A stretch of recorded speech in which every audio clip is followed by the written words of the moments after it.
Hello and welcome to The Final Bell, the official Geelong Cats podcast. It is great to have you with us again for another week. We are brought to you each week by our friends at Morris, personal finance solutions, expert advice and finance specialists, all in one place. We appreciate their support because it gives us the opportunity to talk plenty of the Cats every single week. I'm joined, as I always am, by Meg McDonald. Hello, Meg. Hey, Lee. How are you? I'm very well, thank you. I've just got to take our listeners into a slight incident that we've had pre-podcast. I am so excited to report that Meg has been doing her contest work as part of pre-season training and is that rock solid and just hard and tough and ready for this AFLW season to get here. Yep. You've just taken out an elevator door. I've taken it It's now out of order. I know. We're lucky enough to, we enjoy coffee together first, every morning before the pod. And it was full. It was full. I've gone the strong flat white today. And did the door close on me? Or did I take it? I think it was going for the ball. It was closing in on you a little bit. You owned space. There's no question of high contact. It was like who did it yesterday in the King's birthday game? Lockie Hunter. You know, and Lockie, when Lockie Hunter was going to get, and he was like, "Excuse me," unlike Lockie, I spilled the ball, and my coffee went. I love the fact you didn't flinch. The door kind of just backed off. It's like, oh, no, but your coffee was the one that... Yeah, and I've been working on my ball security. So an RFI, shout out to Maria. I don't know if she listens to the pod, but she got me another one straight away. And if I achieve nothing else today, I've mopped the lift floor. So for those wanting to know, the lift will be back in order later today after the door's been fixed. But that's right. Let's get on with it. We don't have a game to talk about from the weekend, obviously. Cats having the bye and just putting their feet up, resting a few of those bumps and bruises. We do have a huge game to look forward to this Thursday night, but also thought we could look a little bit. Last week's pod, we spent a little bit of time on review.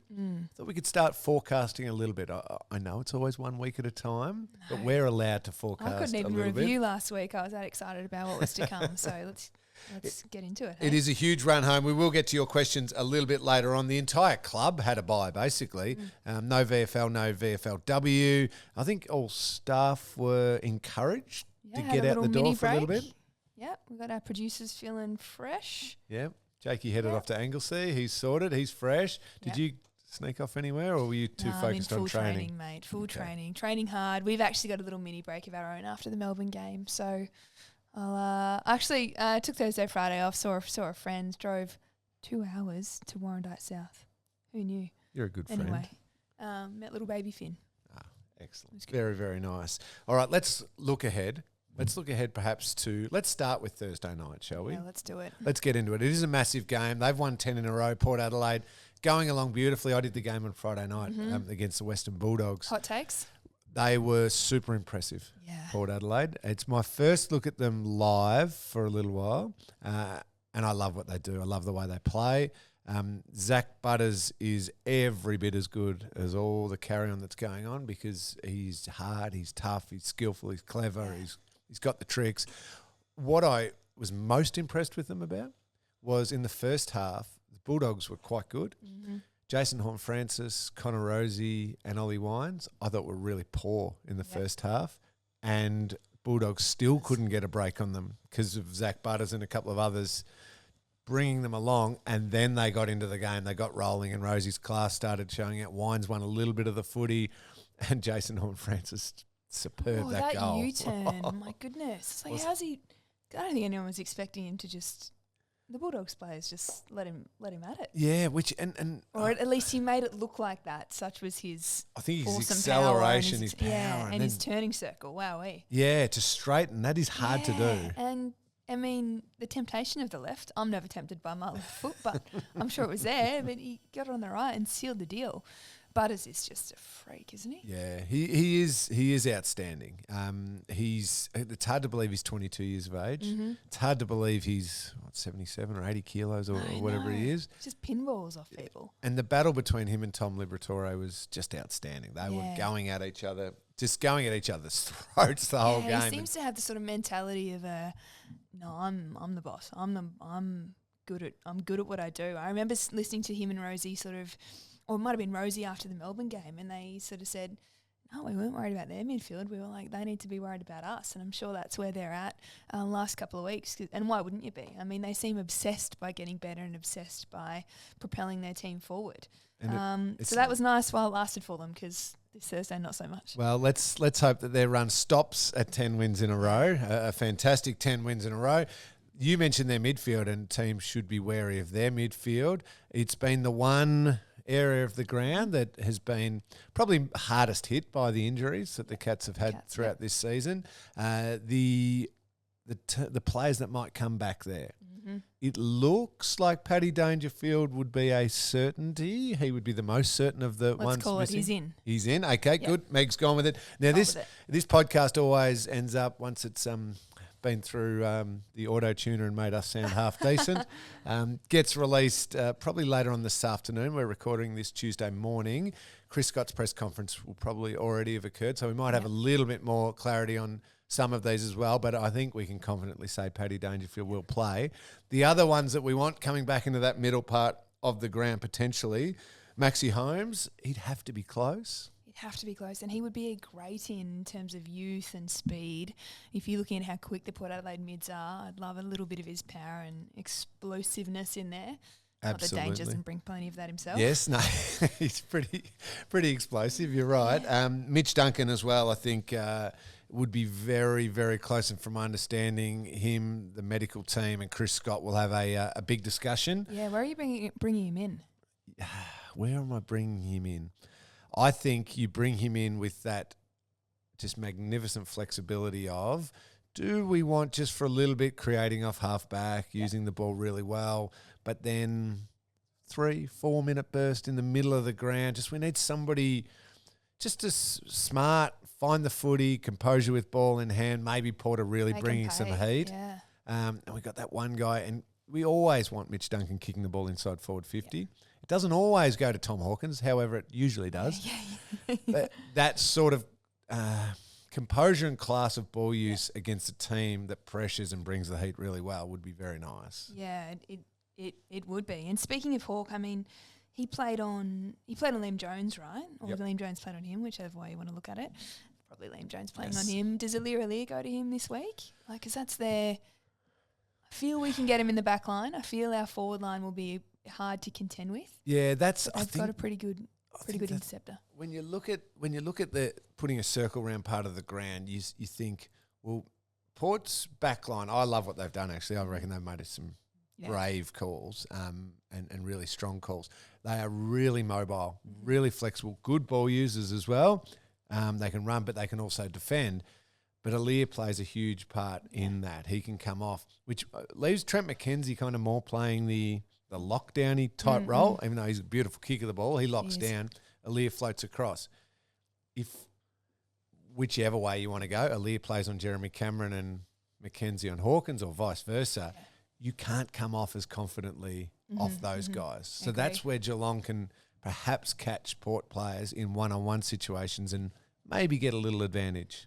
Question without notice. Yes. Do you feel like you're, as a forward line, better able or better adept at managing that kind of player if you've got one of your own? So if you're in a footy department, in a team, in a coaching staff that has a Tom Stewart at their disposal, you then looking at, do you feel like you're better able or more familiar with it to be able to combat it in an opposition? Yeah, it's a good question because I assume you would.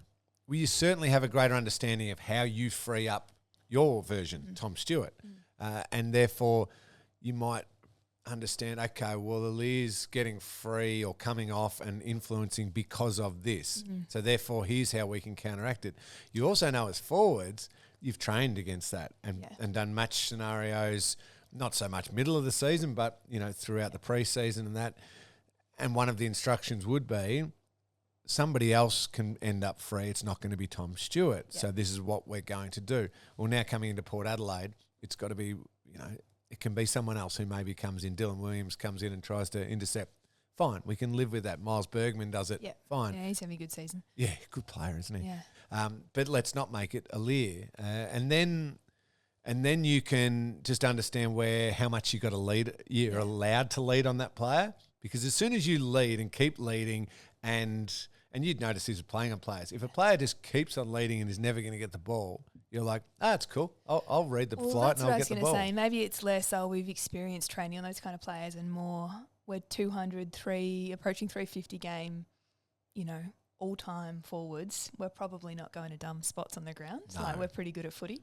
So you hope that's a fair bit of it as well. And it'll be others as well who need to be aware of that. If he's playing on a small pluck a name, any name, and of our rest of our forwards, and it's for that moment, it's Aliir's on you. Well, thinking, I'm going to lead, go on a long searching 30-metre lead to drag him out of there, but it's to a really bad spot. Well, you got to understand, Aliir's not coming with you. Yeah, you're not going to drag him out. You're almost better off staying still, bodying him, so that he can never get that run. And even though you might be in the space of a Hawkins, you're still allowing him to compete one-on-one because you're keeping Aliir out. Totally. I was probably, saying that their backline's vulnerable. Their captain's been kept out of the team, so they're going all right. They are. The other name who's perhaps going to be in the discussion mix at match committee would be Jack Bowes. Yeah. He played VFL before the bye. So presumably good to go. Yeah. This is the challenging bit, though. Do you bring, if all four of those got the tick, do you bring all four back in? As long as we can keep four in as well. Is that right? I like play with 27. Yeah, play with 20. It's a fairly significant change off a bye into a top four oppo at their home ground. Having played a really good game against the Western Bulldogs. I'm thinking maybe not 4 of 4.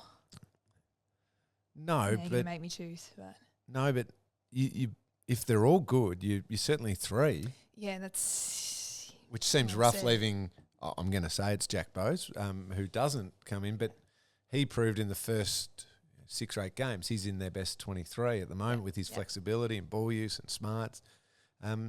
It's providing a bit of a challenge now. These players come back and are available. It's pretty exciting. Leading into, and this is probably where I want to take it as well, the run after the Port Adelaide game is, well, let's jump straight to Melbourne, here again at GMHBA Stadium. Like, it's a big 2-week block, isn't it? Port and Melbourne, one in Adelaide at the Adelaide Oval and one back here. But Melbourne proved yesterday against Collingwood how good a team they can be. I know that. I feel like our next couple of weeks got harder, even though we didn't play over the weekend. Yes, yeah. What? So do you... Would you rest someone who's coming off soft tissues, and not take them to Adelaide? You tell me. That can be my question without notice. Do you only bring back... Well, Dangerfield, we're saying, is playing. Do you go Holmes, Duncan... and Bowes, I reckon maybe. Wait, and you'll be right and fresh for Melbourne. We're just spitballing here. We're just throwing it around. I wondered if you go Danger, Holmes, Bowes.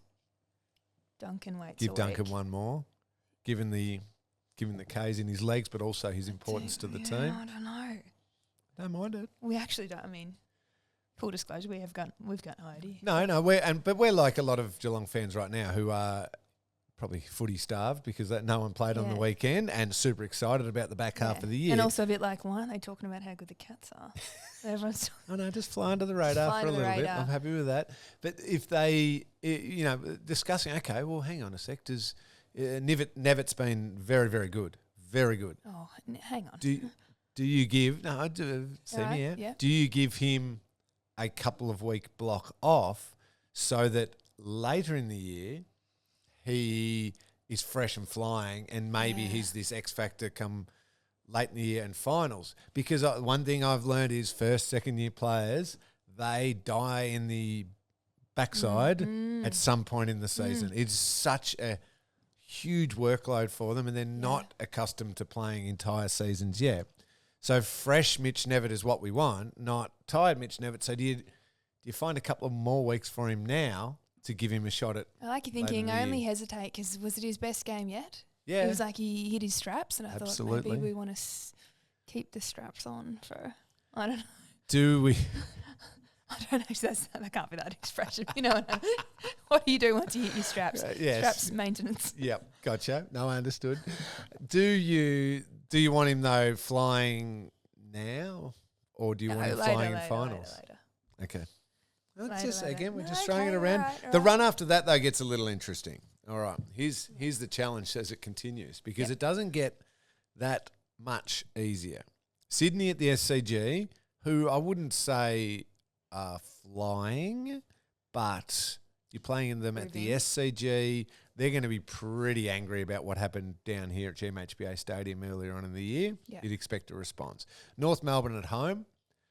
No disrespect. We never get ahead of ourselves, but we're allowed to a little bit on the podcast. Mm-hmm. They win that one. Then you've got Essendon at GMHBA. That is a monster. That is a huge game. Brisbane at the Gabba. We know they go all right there. Freo at GMHBA. Port Adelaide at GMHBA. It's a quick turnaround against Port. It is a quick turnaround. Collingwood at the MCG. And St Kilda at Marvel, who currently sit inside the top 8 pretty comfortably right now. 8 against top 8s. 6 games at GMHBA Stadium is very nice. The Western Bulldogs, the last game of the year, is at GMHBA Stadium as well. Who knows when? We don't know when yet. So 6 at GMHBA, 3 trips interstate. Port Adelaide, Sydney and the Brisbane Lions. Yeah. 1 game at the G, 1 game at Marvel, 8 games against top 8 sides. And Freo, who are currently 10th. But have got us the last couple of times number we on played us. them. Yes. And they did a number on us here last year, so we can't bank that one. Look, my favourite thing I was all about what Scotty's been saying recently, but I loved when he said in the post-game, if the he spoke about optimism post last year, and then he comes now and he says, if the equation becomes we have to win every game, I believe we'll win every game. And I'm like, I love that too. I respect what we're saying with the run. So he's the one who's got to be sensible and do all all the right what things. have I've got to... We're complete pork chops on here. Okay, all right. I'll readjust. I think we win all the ones at GMHBA. I like that. Which gives us how many? 6 wins. 6. Beat St Kilda. Brisbane at the Gabba's tricky. Yep. And I reckon, I don't know. I reckon we've got Collingwood at the I think that'll be a beautiful pre-finals little taster. That'll be a nice. We've already made finals in my book. That's hitting high 80s, isn't it? That crowd. Oh yeah, it is. What night of the week is that one? I reckon that's. Look. I'll jump on my. Before we move past AFL next week, though, here. I will say that we've not to count our chickens, but we have what's this little stat here? You were involved in this. 22-5. Oh, against Port Adelaide since the 2007 GF. 2 out of our last 3. 2-3 out of our last 5 at Adelaide Oval, but we had a good win there last year. Yeah. Rolled them in the fourth quarter. Yes, and it's funny, we actually do go pretty good at the Adelaide Oval. It's a pretty good record. I'm just quickly searching through. I'm just trying to feel while he's having a look. Friday night for Geelong Collingwood. Oh, wow. Okay, that's nice. That's a big crowd. That's a good little warm up for finals. We got plenty of time to I think lead into that one. And we could guess about we'll win these ones, might lose these ones. I'm, I suppose, more thinking about it from the perspective of the formation of the team. Yeah. So we now do sit in a situation where we don't quite have the same luxury of managing players. Yes. Which it's not like we can't, because you still want players fresh. But there will be a balance between, okay, now we're at that point, we've got to win. So that player, I'd love to get a week's break into him so that he could be fresh and peaking for finals, but we probably got to play him. So that's going to be the really fine line balancing act that the coach is going to have to find is, this week we were saying Dangerfield comes back in. Do all 4 come back in? Yeah. Only bring 1 or 2 in so that in the following week against Melbourne we have the other 2 who are fresh. Yeah. It's a fine line. It's a fine line, and it's a balance with that being in sync with each other, which we feel like we've only just started to feel again. Yeah. So you don't want to be messing with that, the special stuff either. I like the fact that the back line looked a little bit more settled last time against the Bulldogs. All of those things that we spoke about post that game. A couple of milestones for us too, Meg, this week against Port. Mark O'Connor to play game number 100. Fantastic achievement. It is a huge, huge thing to move all the way over the other side of the world and play 1 game of AFL footy. We were celebrating Oshin when he did that. Mark's now at game number 100 and a really valuable member of the team. It's fantastic. Games, and I probably didn't realise until I spoke to a few people about Oisin that Mark had taken a little while. Like, he did his time in the VFL and now to have established himself, and he's a premiership player. So. And there were times that he was in and out of the team. He was in, he found, is he going to be a midfield tagger? Does that work? No, maybe not quite. Is he going to be a defender? Just finding his spot. But he's also been in leadership teams. Yeah. He's a great person. So huge. Also, Tyson Stengel to play game number 50, which is fantastic. And obviously his story is one of absolutely a fantastic story along the way. Game details this week, 7:40 at the Adelaide Oval, Geelong and Port Adelaide. So then it's the following Thursday night against Melbourne here at GMHBA Stadium. So a 7-day break. It's probably lucky and I suppose that's the way they designed it, but coming off the bye, not have the Thursday games cause a really short break, like some of the other teams have faced throughout the year where they end up with a 5-day or a 6-day break. Yeah. We're still going to end up with, because of the bye, a long break and then a normal 7-day break into the next Thursday night game is a very good result. The VFL play Friday night at GMHBA Stadium. So if you want a fix of live footy, Geelong take on Frankston, 7:35 Friday night. The VFLW, you can back it up the next day with a 12 p.m. game at Deakin University here in Geelong against Box Hill. Get that fix. Yes. So plenty going on. There's questions coming up very, very soon. I was telling you I had 2 days off. I had to take 2 days off. I've had my own 4-day break. Nice. But I actually had to take the time to do some life admin. Good work, Meg. Yeah, I got it done because I've been talking about how busy it is, and I tell you what, life's busy enough without more life admin. That's why Morris is now bringing their personal approach to personal finance. Their team is here to help you finance your next lifestyle asset with their free person-to-person service designed to find a finance deal that works best for you and for me and for everyone. Call Morris today on 1300 4MORRIS or head to morrisfinance.com.au. Every single week, I'm going to get the guys from Morris to come up with a creative way, or we might have to do it, that you can somehow segue into that live read as beautifully as you just did then. That wasn't my smoothest, but I was trying to work out if I was shooting myself in the foot with my messaging, but the point is... Were you actually busy or not busy? I think you're always busy. No, I was so busy that to do the life admin that Morris would help me with, I had to take time off work. Perfect. There we go. Anyway. I think segue is beautiful. Let's take a break while Meg works out which segue was going where there. And we'll be back with your questions in just a second. Welcome back. It is great to have you with us on to the final bell, the official Geelong Cats podcast. We are recording this, Meg and I, up in the Morris box here, beautifully overlooking GMHBA Stadium. Some of the players have just hit the field doing a little bit of a warm-up drill. Watch training after this, I reckon. I did notice a couple of, I think, Mitch Duncan just kicking it to Tom Hawkins. We've seen that one before, haven't we? Just a couple of times. Grind hitting his ones beautifully. So they're going through their paces. They're getting rolling ahead of this big Thursday night clash against Port Adelaide at the Adelaide Oval. But that leads us to question time, Meg. On this one, straight to me, which I really appreciate. Angus, thank you so much for the message and the question. Lingy, can you tell us more about the Legends of Cardinia Park series that you've done? Angus, great question. Wow. It's really exciting, Angus. Do you know Angus? No, I don't. No. Oh, okay. So that's fantastic that he's already aware of this. It's something for the members too, a little bit of a members exclusive one. And the reason behind it, Meg, was just to tell some of the stories of some of the great players and great people, the Geelong Footy Club history. And now, hopefully over the years, as we progress, we'll be able to tell more and more, not limiting to just the couple that we've spoken to so far. But we want to also get a bit of a spread across all the decades and talk to as many as we possibly can. I've had conversations with my old teammate Paul Chapman. Okay, all right, we're dropping some names. Yeah, which is really exciting. Michael Turner, who was obviously a club captain and a legend of the Cats through the 70s and the 80s, and a big influence here locally with the Geelong Falcons which is the true football factory, as Brian Taylor likes to allude to. A lot of great players have come from the Falcons, and a lot of just battlers who go about their business quietly. All good.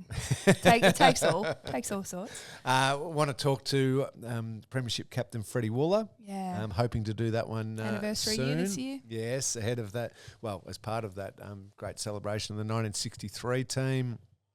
Peter Riccardi, who I got to cross over with as a player, and the second half of his career was the first half of mine, and an absolute fan favourite. Anytime he was running down the wing with that beautiful mullet bobbing away. Paddy Dangerfield mentions him all the time when he talks about watching the Cats. So it'll be good. Have you learned a lot of new things? Yeah, I have. I loved hearing some of the way they got started and their earlier years. And it's funny, the theme is there. We're talking about some of the greatest players to ever play for the Geelong Football Club. So you see them when they're flying, and your memories are of those incredible moments when they're at their best. But right at the start, there were the same insecurities I had, and the same hard work that was necessary, and trying to win the respect of teammates and getting a game and then getting dropped and then trying to get a game again. And you realise even the greatest, leave out probably Joel Selwood, who just proved from day one he was amazing. I mean, it's amazing he was able to relate to any players that he led, because everyone's gone, it was so easy for you. You were just dominating from day one. Yeah. No, but he put in an enormous amount of work as well. But there was those familiar themes with some of their early journeys, and it was their passion and love for footy and trying to help the footy club to win and be the best they could be. And one of my favourite questions is, how'd you get into footy? How did it start for you? So that'll be super exciting to hear. So Angus, those will drop pretty regularly throughout the year, and then I'm pretty excited to keep adding a few people to that list and talking to as many as we possibly can. And no suit today, so no, not recording today. Freddie Wooler, I'm hoping to do next week. Next week, which will be great. I briefly got to catch up with Freddie when the unfurling of the flag, which you were a part of as well. He's just one of the special people of the footy club, an absolute gentleman, and what a player. And I know some of our older listeners will just love listening to what Fred has to say. So, keep an eye out for those. Any of our members there, they'll be coming pretty regularly.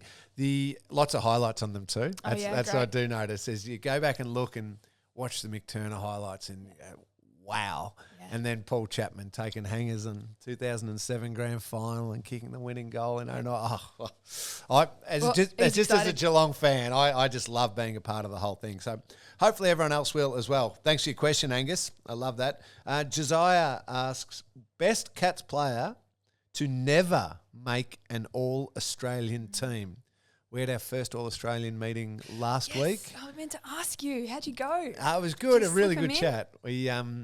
You end up with about 50 names, with 10 on like a watch list. Yeah. And I think I'm not betraying any confidentiality here, but a watch list is like someone like a Patrick Dangerfield, who Paddy played, 5 or 6 brilliant games, but then has missed a chunk of games. Yeah. What's the sort of threshold for games played? Games played, I think it's now written into the All-Australian Charter. I think the figure is a minimum of 16. Okay. And I think, I actually don't quote me fully on that, but I think it's 16. They do bring it up in the meeting as we get to the end if it's dropped below that threshold.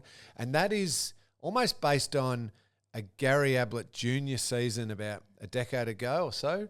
Also a Nat Fyfe season where I think it was 16 or 17 games they played, and they were so astonishingly brilliant with barely a bad game in it. Yeah. It was still better than everybody else's seasons, entire seasons. Where a 22-game season, or now it's 23, but a 22-game season, even a player who's played an enormous season, maybe wins a Brownlow, like just a lock for All-Australian, probably has 4 or 5 quiet games, bad games. So effectively they're still playing 16 great games. Well, Fyfe and Ablett, I think, had played basically the same and still made it in. So Dangerfield would be on that watch list. If he has an enormous back end of the year, combined with his 5 or 6 really good games, then number 9 it is. You've got a full season. That's just an example. I'm not saying I'm pushing hard one way or the other because there's a lot of differing opinions. A lot of people watch different games. Some are there, and we don't hide away from it. Some are there to push the barrow of their interstate clubs Yep. to make sure that it doesn't become too Victorian-centric. They watch Fremantle and West Coast closer than probably what we watch them, all that sort of thing. So it was a great discussion. And there were a few Geelong names in that 50, by the way. Good to know. Just so you know. I reckon you guessed one or two of them. But we've got distracted from Josiah's question. Go on. I'm not going to know enough for the best player to women, never but you go. make an All-Australian team.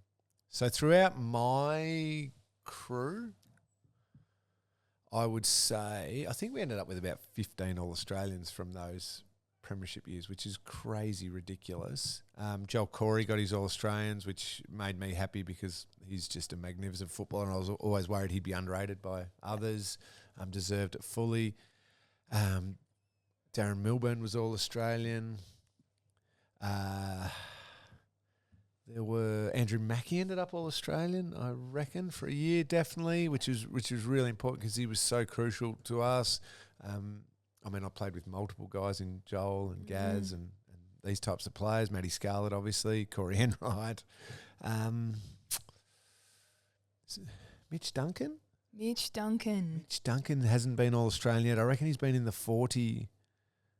Yeah, he'd probably be of the guys now, because I would have said Mark Blitzarves until last year. He finally got that recognition, which I was so happy for him because he deserves it.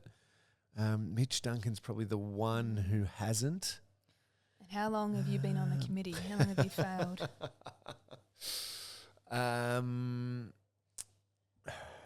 How long? I was pretty much straight away. 2013, I think, was my first year. I reckon he's had some good years in there, mate. Yeah, all right. No, don't worry. I've discussed long and hard. Yep. The last meeting, the All-Australian meeting, is scheduled for an hour. I'm not dumb enough. No, maybe an hour and a half. But I'm not dumb enough to ever have that in my diary. I block out 5 hours, and I tell my wife, if that's not enough, I'll be home when I'm home, sort of thing. Yep. And that can go long. Yep. 16 probably pick themselves each year. Mm-hmm. And the last 6 gets hot. Yeah. Gets real hot. And some great discussion. Is there anyone else I'm missing? I don't know about you. I'll shout out my AFLW. mate. I'll shout out my mate Maddie McMahon, recent retiree. We went last year, season 6. We went. She was in the squad, and our entire table was like, "This is going to happen." It didn't happen. Oh. And it's not. I gather the guys kind of know when they get the invite, whereas ours is announced at the sort of best and fairest night. So you're getting an invite if you're in the squad. If you're a senior member of the team, you're there anyway, and you only don't find out if your name's not called. See, I don't know if the men do 100% know, except if you're playing. Potentially, if you're playing in a finals game and you're an interstate player and you're in the squad of 40 and you're not going to make the team, they would quietly say to the club, "It's cool. Chad Warner doesn't have to travel. It's all good." And they'll be like, "Okay, got it. He's not in the team." But they would keep that very confidential. But some would turn up on the night, maybe not knowing. I could be wrong though. Yeah, we didn't know when I. Oh, you didn't know? No, there you go. No. But anyway, shout out to Mads, who I considered it a partner in crime down back for many seasons, and an incredibly good defender, incredibly important to our team, and possibly didn't get the recognition she deserved. Yes, well said. I hope she feels valued from within. I'm sure she does. I hope we're not missing anyone else that should have. Well, I don't think we went long before our times. No, I'm sure there are a few historically, but my guys, James Kelly was All-Australian, wasn't he? Yep, absolutely. Our listeners can tell us how wrong we are. Yeah, tell me how strong. Obviously, Stewie's multiple dangers. Clearly got some. Jez, Hawk. Soon to be crying my eyes if you don't do your job well enough. James Podsiadly. He wasn't All-Australian. Who else? Sam Menegola in 2020, was it? Yeah, yep. He was really close. Oh, see, Jakey's our man here. He's got all the names. Very nice. Good work. Fan questions. Fantastic. We're going to steer the next question to you, Jakey. This one's from Mrs. Ruby Misty. now that Jack Henry is back in defence, where will Sav play when he gets back? That is a great question, because that's going to keep the match committee up at nights. Yeah, it will. I mean, we've already sort of been having this discussion, haven't we? How does the mix look best behind the ball? I said last week that, having Jack back there, having Stewie dominate, I loved the look of it in the Bulldogs game, but that was more, you love the look of the players that are on the field, not the fact that some are missing. So I think when Jack's back, and if Duncan comes back and he's behind the ball, it's going to get tight. What I would say, Mrs. Ruby Misty, is premiership teams, there are hard calls and unlucky players, and brave calls need to be made. And I think when it gets down to that final stretch, it is the three best, most informed and healthy players of four. And that is Tom Stewart, Sam De Koning, Asava Radaglia and Jack Henry. You pick the three most informed players of that four. Yeah. Now somebody like Tom Stewart probably doesn't even come into that discussion because he's there, but if health, for whatever reason, didn't allow it, then so be it. But 3 out of that 4 play, which, as harsh as this is, leaves one not just finding another spot, just not playing in that particular team. But as we see every single finals, there are players who need to be ready to go. Max Holmes misses out on a grand final because of an injury. Someone else needed to step into that role. I'm go all the way back to my time. Matthew Egan, who was All-Australian in 2007, breaks his foot in the last game of the year in Brisbane. So someone needed to jump up into that spot. So if it is Sav missing at a point, he needs to be ready to straight in. If something happened to Sam De Koning, Sav's there ready to go. So, and it's almost like you can't have one without the other. It's very hard to not have people that are hard luck stories and missing out and be good enough to win. Yep, correct. Very well said. Dill Wood asks, has Mark Blitzar's influence on the game as an advanced utility been understated? Do you still think it's understated now? I think it was 2 years ago. No, I don't think it's understated now. I think if you're talking about influence on the game as in the sport, I don't know if, it's if enough people have tried to, but maybe they just don't have a blitz at their disposal. So there's just you can't replicate them. So every other team, every other coach would love a Mark Blitzer. They would do it if they could. Yep. And they might even, some of them might even be trying to find someone sort of pseudo Blitzarvsy like, but they don't have it. Yeah. There's not many, what would he be, 6'6"? He's huge, yeah. 6'6", best runner at the club, footy brains, brave, can defend, play ruck, play wing, play run with. And selfless. Like it's an attitude and selfless. thing. Yep, great call. Well. So I would Dill Wood, I'd say I don't think it's as understated as it was. I think given the recognition he got last year with the All-Australian was really important. They win the premiership, and he was huge in all those finals, and particularly the early on in the grand final.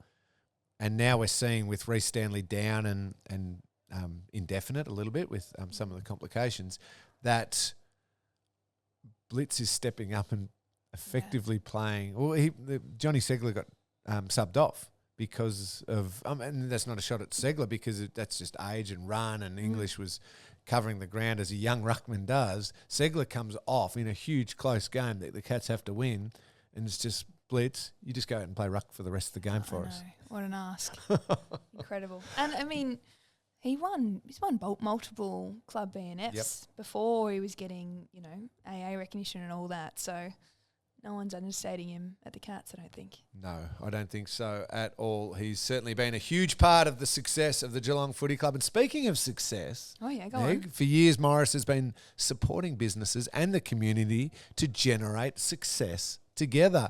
Now they are bringing their personal approach to personal finance. Cars, boats, caravans, motorbikes, jet skis, they are all about getting you out there living life. Let their team of finance specialists, maybe my success isn't really great at the moment with my speaking ability, but let them take on the life admin of arranging your finance so you can get on with life. Call Morris today on 1300 4 Morris or head to morrisfinance.com.au That's the end of the questions, That was Meg. very well done. I feel like I'm that person who has to go first, and then now you can just one-up me with the segues. No, that was impressive. not at all. You're in the middle of pre-season training. You've had an altercation with Life's an elevator busy. door. Yeah. So it's sometimes it's hard to We're do a all team things for- at once. We're a team. Yeah, we're a team. Absolutely. No, great to chat. Always great to Without chat. I having felt like to- I missed footy a little bit on the weekend. I loved watching yesterday's game, watching the big freeze game at the G. Yeah. Did Actually, you like got this? to watch some local, which I hadn't done yet this year. Oh, So nice. What'd you watch? I went and watched South Barwon play. I think they played Lara. Because we have Will Sexton helping out in our program at the moment, and he was playing the one. So watched him do his thing. South Barwon won. He's dominated. Yeah. Yeah, they got him. Sorry, I interrupted you. No, What that's were you right. saying? What did you think of the sliders yesterday? Oh, very good. Like, I actually, I gave Taylor Harris some airtime on the last pod, and I was impressed by her outfit. I thought it looked great. I mean, she's got the connections at that clothing company that shall not be named, and she did a great Sam Kerr. So Who are you giving the 3 votes to? Apart from Neil, well, 3 votes to who? Yeah, I loved Eric Banner. Yeah. How good did he Yeah, look? no, Taylor gets my 3 votes, but I thought, Okay. I I thought Eric Banner Tony was good. Shaw was getting Yeah. mine. I'm in the Beetlejuice generation. Yeah, okay. Great movie. Cult movie. Beetlejuice. Yeah, correct. And when he went down the slide, he actually looked like an angry ghost-like some sort of spectre, crazy looking Yeah, thing. honestly, 3 votes to the makeup artists because Yes. everyone looked great. You know what I think that Eric Banner did? He looked so incredible as Carl Dietrich. Yeah. The hair, the moustache. He lent on one of his movie-making their Yeah. department. That wasn't just a makeshift sort So of he setup. He was looking red hot. Yeah. Why not? When you've got those Why not? connections, it was fantastic. I couldn't believe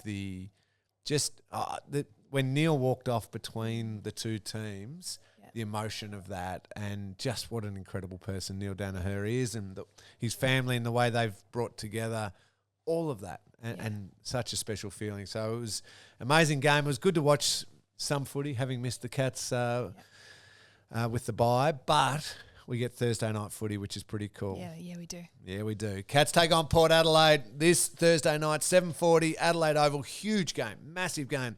Port Adelaide, 10 in a row, going for 11 straight. The Cats trying to ruin that. Cats. Kenny Hinkley against his old club. Oh, There's yeah, good plenty of point. storylines, lots happening. We will be back next week, Meg, to dissect it all ahead of another huge game against the Demons. Thursday. So good to see you. See you later.